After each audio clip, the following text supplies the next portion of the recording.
Okay, so there's a lot of people out there panicking. There's a lot of mixed feelings out there at the moment. There's a lot of divide going on. There's a lot of people that are happy to get vaccinated to protect themselves and their family, which is fine.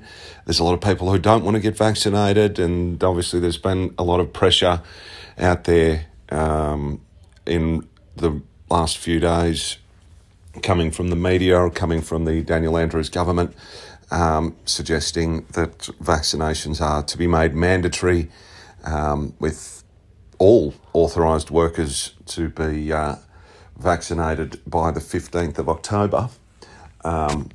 Otherwise, they're not able to go to work. This is obviously not something that a lot of people are going to be happy about.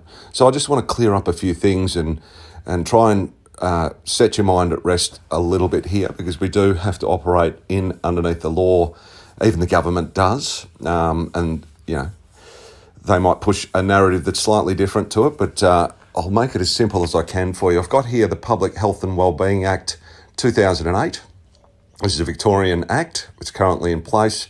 Specifically, I'm referring to Section 198(7)(c), which is in the middle of your document here.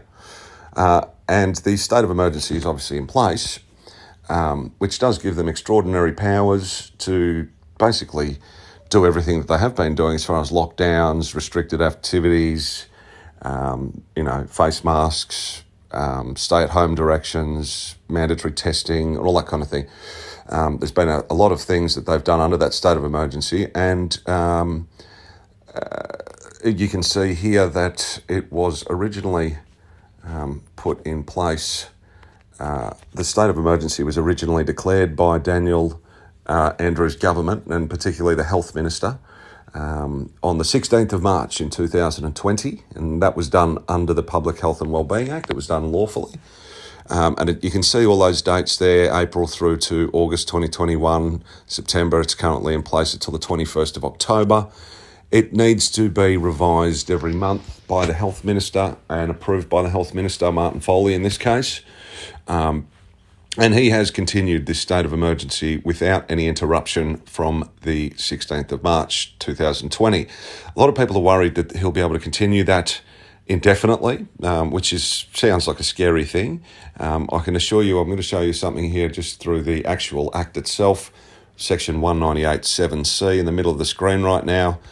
The state of emergency may be extended by another declaration for further periods not exceeding 4 weeks, but the total period that the declaration continues in force cannot exceed 6 months. Now, when it does exceed 4 weeks, it just needs to be reinstated by the Health Minister, which he's obviously done, and he's followed the correct process for that.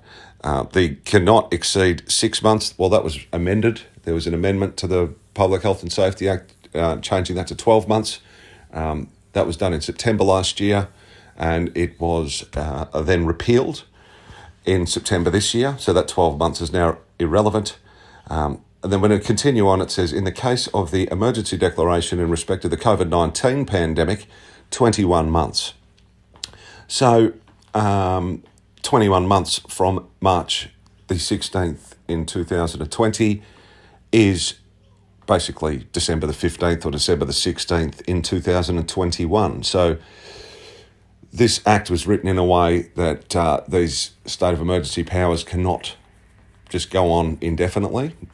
It's written here in the Act, and it cannot be changed. 21 months is the maximum period. So all of these extraordinary powers will end on the 15th of December, 16th of December. That's something that you do need to be aware of, and it's something that the media definitely do not talk about.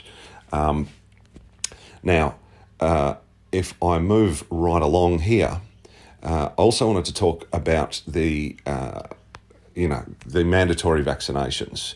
Daniel Andrews has announced that by Friday the 15th of October, all authorised workers in Victoria will need to have at least one dose of COVID-19 vaccination. And then there's a list of the authorised providers, which are also available on the coronavirus.vic.gov.au website. They're also available on the Premier's website as well. Supermarket workers, restaurant, cafes, financial institutions, post office workers, news agencies, pharmacies, petrol stations, zoos, There's a lot of people here that will be affected by this mandatory vaccination, and many of them whom I know do not want to do it. Now, what do we do? I suppose many people are thinking, well, we better just go out and get it because we don't want to lose our job. Well, there's a document here that obviously the media has failed to draw any attention to, and that's the actual directions from the Chief Health Officer himself. In this case, it's the acting Chief Health Officer.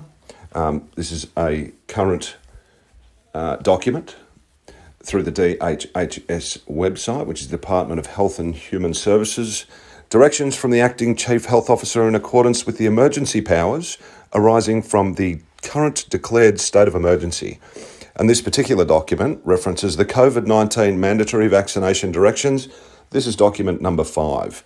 I should say that document number 4 was in place until the 1st of October. This document here came into effect 2 days ago from when I'm recording this right now. And this document here basically gives you the directions from the Chief Health Officer as to who needs to be mandatorily vaccinated. The purpose of these directions is to impose obligations upon operators of specified facilities in relation to the vaccination of workers in order to limit the spread of SARS-CoV-2. Right. So previous versions of these directions imposed obligations on operators of residential aged care facilities and construction sites. These directions continue to impose those obligations, and they now extend them to the operators of healthcare facilities and education facilities. So in document number 4, this is document number 5, healthcare facilities and education facilities were not included in the mandatory vaccination requirements. These directions may be referred to as the COVID-19 mandatory vaccination directions, number 5. If anyone wants to look at just number 7 there, it does say these directions must be read together with the directions currently in force. Okay, so if we wanted to look at what directions are currently in force, here's the directions issued by Victoria's Chief Health Officer. Again, this is on the DHHS website, Department of Health and Human Services. Information for the public, directions issued by Victoria's Chief Health Officer. What directions are they referring to? Well, obviously they're referring to COVID-19 mandatory vaccination directions, which I have that document open and we're reading through that one at the moment. The vaccinated activities directions, care facilities directions, diagnosed persons and close contact directions, restricted activity directions, area directions, stay-at-home directions, stay safe directions, Victorian border crossing permit directions, workplace directions and workplace. So basically what that statement there means is that this document, this particular document here, does not eliminate any of those other directions. Those directions must be read together with the directions currently in force.